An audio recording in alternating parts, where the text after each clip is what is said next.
Pope Francis, and the Vatican announcing today that his funeral will be held on Saturday. Let's take a live look at St. Peter's Square at this hour, where it's just after 4 a.m. local time. The public viewing of Pope Francis in St. Peter's Basilica is set to begin in just a matter of hours. Fox 9's Sharon Crowley joining me now with the very latest. Sharon, what do we know? Yeah, all eyes on Vatican City tonight, right, Natasha? Tomorrow, Pope Francis's body will be moved to St. Peter's Basilica in Vatican City, allowing the public to pay their respects. Mourners from here and around the world are gathering in St. Peter's Square to honor the late Pope Francis, who died Monday at 88 of a stroke and heart failure. Now, earlier today, the Vatican releasing these first images of the Holy Father's body wearing red vestments in a simple wooden casket. Pope Francis's body on display at the chapel of the Domus Santa Marta Hotel, where he lived and died. The Vatican News now reporting the pontiff initially had some doubts, given his poor health, about riding in the Pope-mobile that you see there on Easter Sunday, but his personal healthcare assistant encouraged him to do so, as he so loved greeting people, especially children. Afterward, the Pope said, "Thank you for bringing me back to the square." Now, among the mourners in Vatican City today, the Pope's second cousin. I ask God to take him to heaven, and from heaven he will bless us like when he was on the earth. And cardinals have started to arrive at the Vatican. More than 100 are under the age of 80 and therefore eligible to vote for a new pope. The secret selection process, known as the conclave, begins in just a few weeks. During his 12-year papacy leading the Roman Catholic Church, Pope Francis chose a majority of the cardinals who will be selecting a new pope. Many of the cardinals are from smaller countries.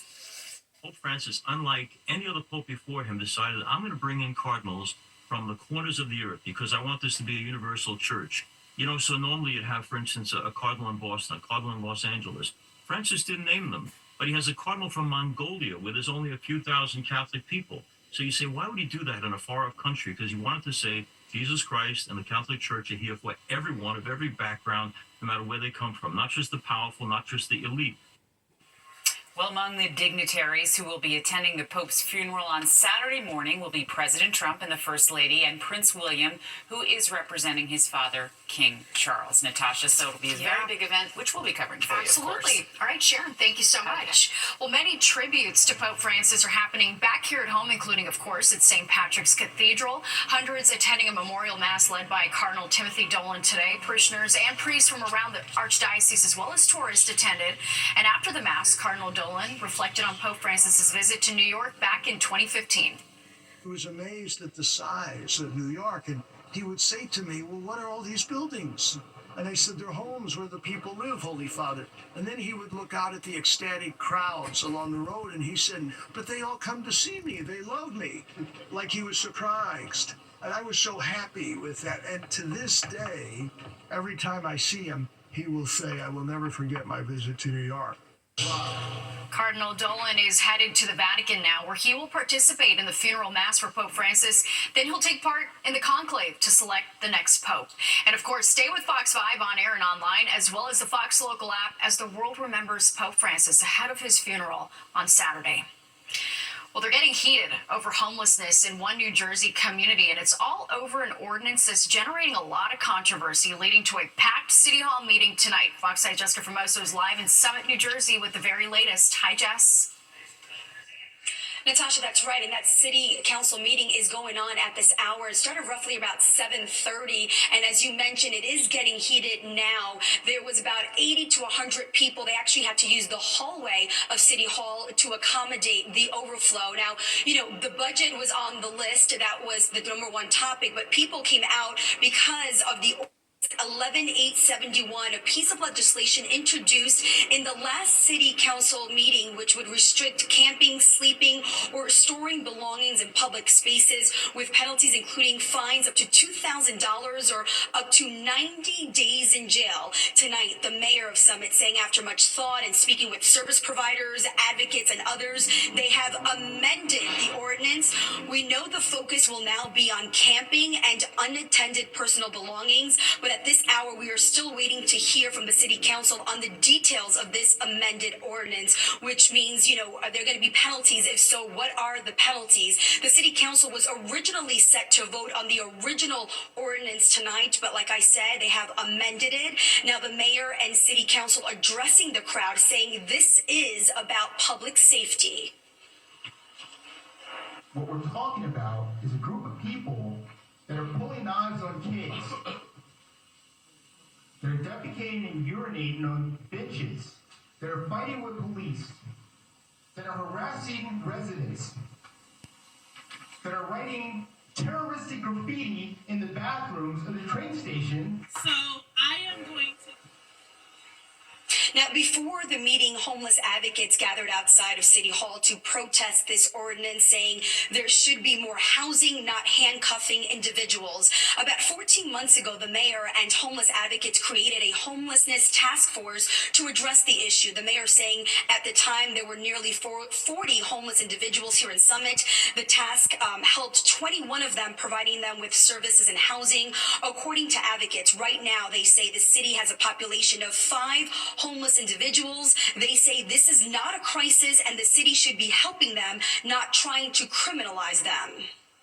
Know that not only is criminalizing homelessness cruel, it is also ineffective and expensive. It costs up to 3 times more to pass an ordinance criminalizing homelessness and enforce that ordinance than it does to get people into housing.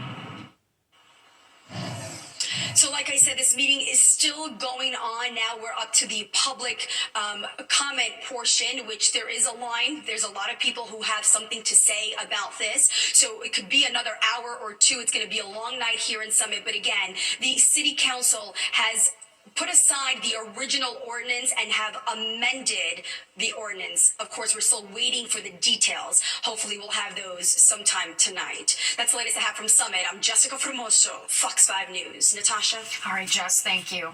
More than 24 alleged gang members have been indicted in a government crackdown. City leaders joining Homeland Security officials today in announcing charges against 27 suspected members of Tren de Aragua.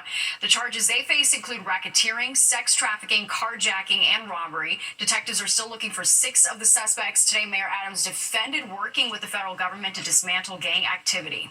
I'm clear on which side I'm on. I'm on the side of those who are protected as a cop, state senator, borough president, and now the mayor of the city of New York. That's the side I'm on, and I'm clear on it. And I'm not apologizing for going after those who carry these illegal guns, wreaking havoc on communities.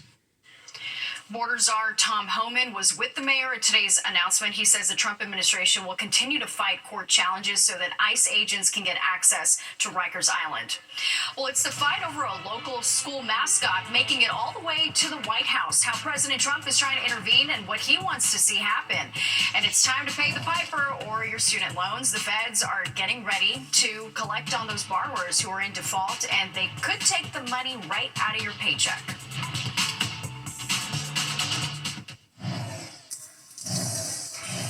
New tonight, President Trump is now saying he has no plans to fire the chair of the Federal Reserve, Jerome Powell. The remarks come only days after Trump said he wanted to fire Powell, which prompted a stock market sell-off. President objected to his recent remarks that tariffs could create economic uncertainty and slow growth. Powell is serving a 10-year term, which ends in May 2026. Well, Fox 5 is watching your wallet tonight, and if your student loans are in default, they could be about to go into collection, and you could even have your wages garnished. Fox 5's Kendall Green is here with how this could affect millions of borrowers currently in default. Kendall. Hey, good evening, Natasha. Out of the more than 262 million adults in the U.S., about 42 million have student debt. And these sweeping changes in just a matter of weeks could affect more than 60% of those borrowers either behind or in default on their payments. After a 5-year-long pause on student debt collections, the Trump administration is forcing borrowers to pay up, beginning as early as next month. No student loan has been referred to collection since March of 2020. That comes to an end. Tuesday, White House Press Secretary Leavitt announced on May 5th the Department of Education will begin involuntary collections from borrowers with federal student loans in default. The feds report the country's student loan debt has reached nearly $1.6 trillion among nearly 43 million borrowers, with fewer than 4 out of 10 borrowers current in repayment. Millions will feel this. The pandemic-era pause, triggered by Trump and extended multiple times under the Biden administration, reached its final grace period in October last year. Since then, the volume of borrowers in default skyrocketed to more than 5.3 million. As data shows, 4 million borrowers are between 3 and 6 months behind on payments. Now, all in that category are subject to have government payments held back, including tax refunds and federal salaries. Going into default, it takes 270 days, right? You're delinquent if you're 1 day late. It takes 90 days for them to report to credit agencies, but the immediate impact of wage garnishment or taking away your tax refund or however much you get from Social Security, some people live on that. Debt cannot be wiped away. It just ends up getting transferred to others. After a 30-day notice, the government plans to garnish wages for borrowers in default, calling the ballooning debt an unfair liability to taxpayers. The best advice from Andrew Pentis, a certified student debt counselor at Bankrate, is for borrowers to consider rehabbing their loans by making 9 on-time payments within a 10-month period. If that's not doable for you, as it won't be for many federal student loan borrowers, the more realistic option is to consolidate your federal student loans with your federal student loan servicer, and then ideally, to get that lower monthly payment, apply for an income-driven repayment plan. Now that experts shared, those income-driven loan repayment plans can offer lower payments and ultimately help borrowers get out of the default. But he also advised borrowers get in touch with their loan providers quickly, as non-communication will only trigger more collections. Natasha? All right, Kendall, thank you so much. Well, after a long week of jury selection, 12 jurors, more resignations by federal prosecutors connected to the decision to drop federal charges against Mayor Adams. The 3 prosecutors who had been placed on leave over refusing to defend that move have now stepped down, saying that they felt pressured into admitting wrongdoing in order to get their jobs back. In a letter to the Deputy Attorney General, the prosecutors said that they would not confess to wrongdoing when there was none.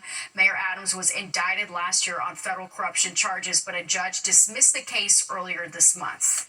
Well, a Long Island school district that's fighting to keep its mascot now has the support of President Trump. Fox 5's Jody Goldberg explains how he's trying to get the feds to intervene after the state education board banned schools from using any Native American-inspired names and logos.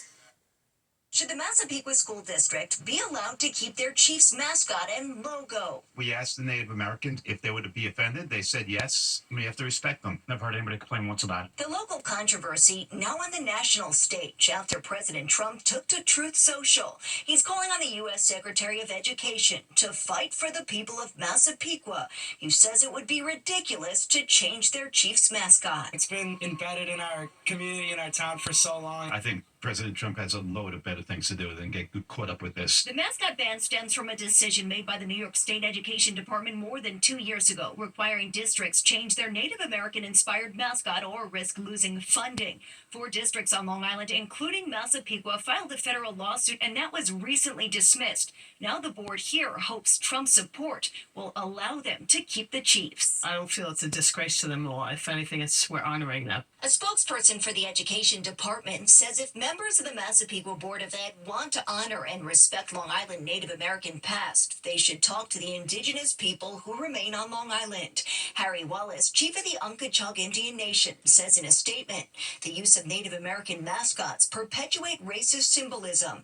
And in a phone interview, Jermaine Smith, former Shinnecock tribal councilman, tells me he doesn't think the mascots should exist. We're not a symbol. We're not history. We exist today. And to some Native children, it's hurtful to see those mascots. And you wouldn't understand that necessarily unless you grew up in a Native community. And even if the Chiefs logo is banned, those in favor of keeping it say they'll continue to wear it with as much pride as possible. Once a chief, always a chief. In Massapequa, Long Island, Jody Goldberg, Fox 5 News.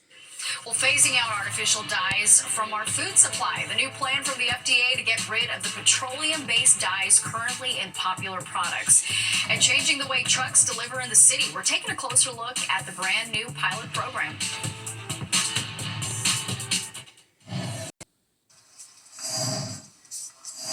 U.S. U.S. health officials announcing plans to phase out 8 artificial dyes from our food supply. Fox 5's Richard Giacobas explains which products are being targeted and how they're being replaced.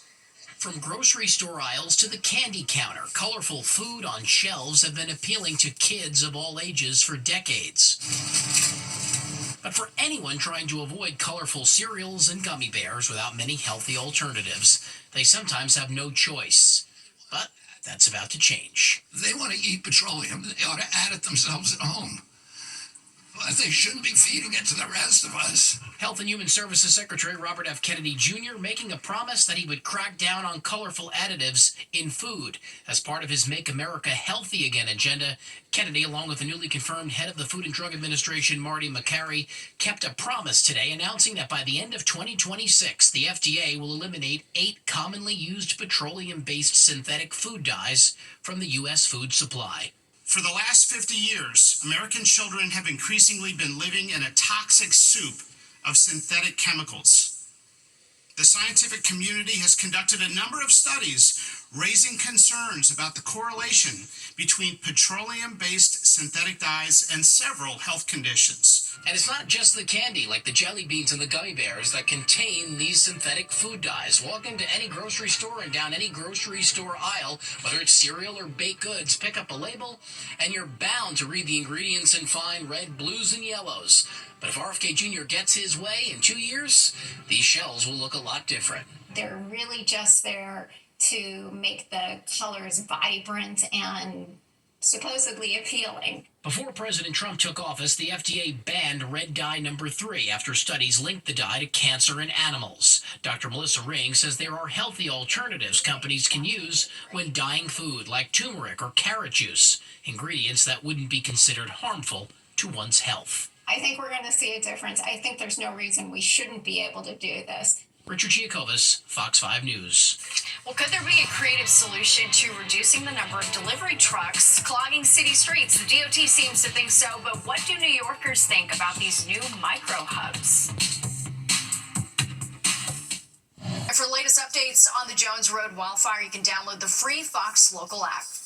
A deal has been reached to keep an all-girls Catholic school in the Bronx open. The sisters who run Preston High School cited financial hardship when they announced the decision to close back in February. Well, since then, members of the community have rallied to save it, and now Attorney General Letitia James says the foundation has come forward and agreed to purchase the school and then lease it back to the sisters for $1 a year for the next 25 years. Former Congressman George Santos is defending a recent social media post about his upcoming sentencing on fraud charges. Prosecutors in his case are seeking a 7-year sentence. His lawyers want 2 years. Santos calls a request for 7 years, quote, ridiculous and overly harsh. Last summer, he pleaded guilty and admitted he is profoundly sorry for his actions. But recently on X, Santos attacked the Justice Department and says he's a victim of government overreach. His formal sentencing is set for Friday. A solemn ceremony today for NYPD Detective Jonathan Diller. A memorial plaque was unveiled at the 116th Precinct in Rosedale, Queens. Diller was shot and killed during a traffic stop last year, but despite being wounded, he helped try to disarm the suspect to protect the rest of his team. And today, his widow spoke at the dedication. But I hope when you see all these beautiful memorials of him that you remember that camaraderie. You remember to support each other, to make each other laugh, to have each other's backs, make work enjoyable. Say I love you to each other. Detective Diller was 31 years old, leaving behind his wife and a young son. Well, delivery trucks, they keep us stocked up on everything from furniture to electronics to even groceries, but we also spend a lot of time dodging them in and out of traffic. So now there's a new pilot program on the Upper West Side aimed at cutting down on the number of delivery trucks on our city streets. Fox 5's Arthur Chan shows us how these micro hubs work. We're all ordering delivery more than we ever have before, more than maybe we'd like to admit to ourselves even. We get like 5 deliveries a week. Yeah, maybe like 5 or 6. Our increased reliance on deliveries, whether it be Amazon or otherwise, has led to a sharp increase in delivery trucks, which leads to more double parking. So, just in time for this Earth Day, the city's unveiled micro hubs, designated parking spots for trucks where they can offload to cargo bikes or push carts for the final stage of a delivery. Instead of having truck double parking on our street and in front of New Yorkers' homes, we have created dedicated space for safer unloading and deliveries. Bollards have been installed at the city's first 3 micro hubs, all of them on the Upper West Side, 2 on Amsterdam Avenue, 1 on Broadway. The city says 84% of us New Yorkers are now ordering at least 4 deliveries a week, and that keeping trucks off narrow side streets will make a huge difference. I mean, yeah, why not? Yeah, give it a shot. I think in some areas for sure, like when truck stopped and like no one can move for like forever, like yeah, it's very annoying just to like deliver one package. Some, however, point out their side street doesn't have a bike lane and wonder where the delivery bikes will ride and park. If those cars can park safely on the street, I think that's the most important thing. City officials emphasize this is a 3-year pilot program during which they intend to collect a lot of data, including whether by giving trucks this lane to work in, that there's less double parking by trucks in those lanes of traffic. In all, the pilot program calls for 36 micro hubs to be installed and studied to see if the city's new use of street space is worth sustaining. On the Upper West Side, Arthur Chien, Fox 5 News. Well, coyotes on the prowl and ready to howl.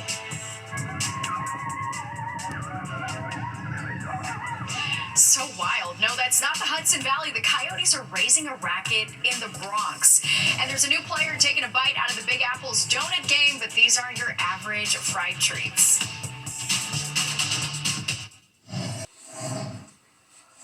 Well, donuts are a dime a dozen in the city, but there's a new shop that just opened its first U.S. location that's not only featuring the sweet kind, but savory donuts too. We sent Kettle Green to give it a try. The line around a new Japanese donut shop making its U.S. debut was stretched up the block at I'm Donut in Times Square. When I wanted to spread the wealth of donuts, what donuts had to offer, when I thought about where do people go to challenge themselves, it was here, right here in Times Square. Among the thick line of customers, this couple eager to bite into the hype. I saw a little blurb on Instagram, said it was yesterday, said they're going to have the grand opening today. I was like, I have a free afternoon. We have matcha donuts and sake cream donuts where we feature the Japanese traditional ingredients, and it's not addition. We try to make sure that the flavor of the ingredients stand up. Tokyo-based pastry chef Yota Irako is the brains behind the new shop, offering our crew this Nama donut, among a bunch of others. It's their signature, steeped in Japanese culture. Good for social media posts, better for the taste buds. We wanted to use that word nama because it's important for us. The shop already full, bustling with a busy staff and fresh new customers excited about the big debut. Now, it was just the first day of business, but the shop was so popular, the first person was in line at 6:15 this morning, and they opened at 10. That's what the hype is all about. So soft. And that texture of the jelly inside. Ooh, yeah, I've never had a donut that has like something like jelly like that. So good. With locations scattered overseas, it's still early since opening up their first shop in the U.S., but it could be the first of many, they say. I wanted to make my donuts the standard of the donuts in the world. I'm looking at the world, and to make that happen, the foundation had to start from here. Kendall Green, Fox 5 News. Looks good to me. Well, when you think of baseball, you don't automatically think of art, but one local painter and his sporty portraits are changing all of that. Plus this. Coyote concerns in the Bronx. I'm Linda Schmidt in Spike and Dival, where the animals' howls are keeping some people up at night. I'll have that story coming up on the 10 o'clock news. Now to some coyote chaos in the Bronx. The howling so bad that some people say it's keeping them up at night. Fox 5's Linda Schmidt is on the prowl for us tonight. So take a listen to this. This is Mother Nature at its finest. I am on the 16th floor of an apartment building in the Bronx, and this noise traveled all the way up here. I just heard the craziest noise. Summer Kaltner got a spectacular show at 8 o'clock Sunday night from her apartment balcony. My first thought was, oh my goodness, I would not want to be down there with that. It was a pack of coyotes in the Spite and Dival section of the Bronx, serenading residents. It's a little bit deceiving with coyotes because even a handful of coyotes that are in a pack or in a general area, they can sound like a lot more animals than it actually is. It's probably just a small amount of animals, 5, maybe 6 animals, that are just making a large amount of noise. Keith Lovett is with the Bronx Zoo. So what is all this howling about? It's territorial. They're basically setting their boundaries. It's a form of communication, but as much as anything else, it's territorial calling to other animals that may be in the area, most notably other coyotes. At 3 o'clock in the morning, they seem to have a convention. People are quite nervous about it, keeping their small pets indoors and things like that. It's kind of scary. Coyotes are not anything new in the Bronx. Experts say they have been a part of the urban landscape for quite some time, feeding off rats, mice, and rabbits. Lovett says the small packs of coyotes can move around. So in the meantime, sit back and enjoy Mother Nature. Oftentimes in urban environments, you lose out on some of that wildlife you would see in more rural or suburban areas. So just appreciate it and recognizing that you have wildlife in New York City and appreciate the calls that you were hearing that night. In Spuyten Duyvil in the Bronx, Linda Schmidt, Fox 5 News. Yeah, pretty wild. All right, time for weather. And the big headline today, if you like today, you're going to love tomorrow and the day after that. Chief Meteorologist Nick Gregory is here with the very latest. Am I right? You are absolutely right. And we haven't said something like that in a while, Natasha, right? A couple of days in a row, some nice weather. Now, it's not going to be as warm as today. Today, we made it into that 80-plus degree range in many parts of the area. You have a fair amount of clouds now, but again, 82 was the high and 53 the low. Those numbers way above average. Not a record high, but got close. 86, 19, 62, but it's been as cold as 28, 18, 75. Sunrise. The news on Fox 5, brought to you by Stop and Shop. Feed the moment. The Academy of Motion Picture Arts and Sciences announcing that from now on, members will be required to watch all nominated films in each category to be eligible to vote in the final round of Oscar voting. Up until now, Oscar voters had only been encouraged to do so. Well, a native New Yorker is getting a lot of buzz for his art. The Brooklynite is known for painting realistic portraits of famous baseball players. Fox says Ryan Christopher saw it all in action. It started, you mentioned baseball cards before, it actually started with my dad's baseball card collection because he grew up in the city in the 40s and 50s and started collecting around the same time too. So when I was growing up, I kind of discovered them and I had access to them. And I noticed that for like the late 40s and early 50s cards, the majority of them were illustrated. So Greg Kreindler started drawing out baseball cards as a young kid. I was kind of thinking in my head, oh, this is something that I can do. Not necessarily something that I could do professionally, as a career or whatever, but just as a young kid, like, oh, I can draw Mickey Mantle, my dad's hero, and I get the pat on the head, good job. Well, that little kid grew up and became a talented painter, and with every brushstroke, his passion for baseball never wavered. As a Yankees fan, Kreindler started painting pinstripe legends like Lou Gehrig, Mickey Mantle, and Babe Ruth. That just kind of grew into this whole thing where it's like, okay, well, I love painting baseball players. Let's try to just paint everyone that I can. I'll go to any era. I'll, do any league. I really got myself interested in the Negro leagues and the Latin American leagues and some of the women's leagues and even semi-pro leagues.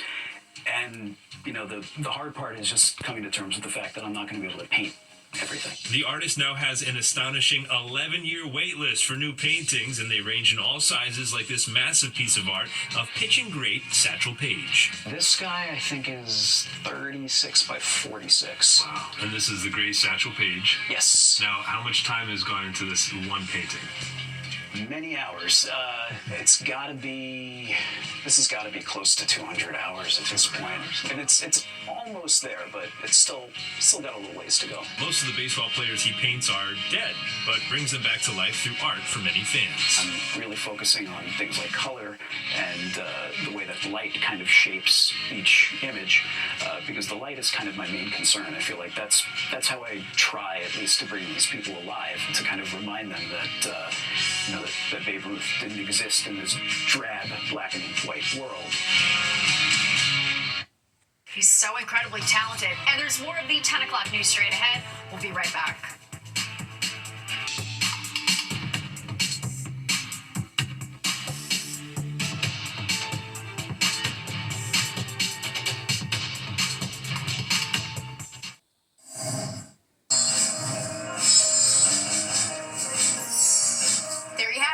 City Rockettes are already getting ready for the Christmas Spectacular. Auditions were held today, and more than 1,000 dancers from around the world hit the dance floor for their chance to be part of the famous Kick Line.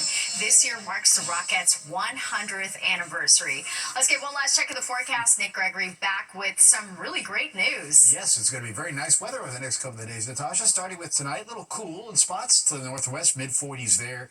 Low 50s around town. We'll get a clearing trend coming in. We're going to see a nice mild Wednesday. Climbs back to the mid-70s most areas, staying cooler at the coast. In the 60s there, but we'll have lots of sunshine. Not bad. Thursday, 71.